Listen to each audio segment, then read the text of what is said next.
अस्सलाम वालेकुम जी। आप वहीद राजपाल साहब का यूट्यूब चैनल देख रहे हैं। मैं शाहिद हुसैन हूँ और आपसे एक बार फिर रिक्वेस्ट कर रहा हूँ कि इनके चैनल को लाइक करें, सब्सक्राइब करें और जो अच्छी अच्छी खबरें होती हैं इनके चैनल पे ज़रूर देखा करें।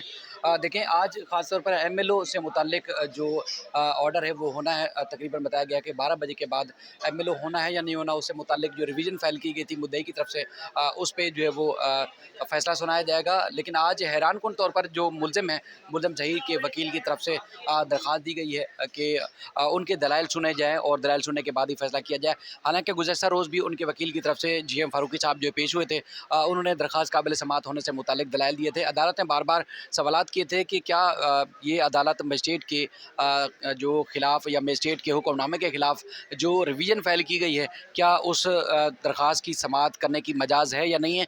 तो उसमें 2 से 3 बार उन्होंने कहा अदालत को, जी बिल्कुल ये अदालत में मजाज़ है दरख्वास्त की समाअत करने की। लेकिन उसके बाद फिर एकदम जो है उन्होंने तीसरी सी चौथी बार जब उनसे पूछा गया तो उस वक़्त उन्होंने कहा कि नहीं, जुडिशल मजिस्ट्रेट के फ़ैसले के खिलाफ़ जो है वो एडिशनल डिस्ट्रिक्ट सेशन जज दरख्वास्त की समाअत नहीं कर सकते। लेकिन आज उन्होंने कल हमें बताया गया था और जो मुलज़िम है और उसके अलावा जो मुद्दई है उनको भी बताया गया था कि आज फ़ैसला सुनाया जाएगा सुबह के औकात में। लेकिन कुछ देर पहले रीडर की तरफ से बताया गया है कि इस केस का फ़ैसला जो है वो सुनाया जाएगा 12 साढ़े 12 बजे के बाद।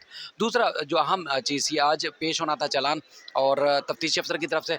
लेकिन अब तक जो है तफ्तीशी अफ़सर तो नहीं है, लेकिन जो मुद्दई है मेहदी अली काज़मी, उनके वकील की तरफ से दरख्वास्त दी गई कि इस केस से जुड़े या इस केस से रेलिवेंट दूसरी दरख्वास्तें दूसरी अदालतों में ज़ेर समाअत हैं। तो लिहाजा जब तक उन दरख्वास्तों पर फ़ैसला नहीं होता तब तक ये अदालत जो है वो दरख्वास्त की समाअत या मेन केस की समाअत ना करे। लेकिन अदालत ने वो दरख्वास्त रख ली है अपने पास और कहा कि जब तक जो है वो तफ्तीशी अफ़सर आ जाते हैं या पुलिस के हुकाम आ जाते हैं, उसके बाद फिर मज़ीद इस दरख्वास्त के ऊपर जो है वो कार्रवाई की जाएगी कि क्या कार्रवाई कब तक मुलतवी की जाती है वो बताया जाएगा। तफ्तीशी अफ़सर नहीं है इस वक्त, तो इसलिए मामला मज़ीद आगे बढ़ नहीं सका है। 12 बजे के बाद मज़ीद इस पे जो भी कार्रवाई होगी आगाह करेंगे आपको।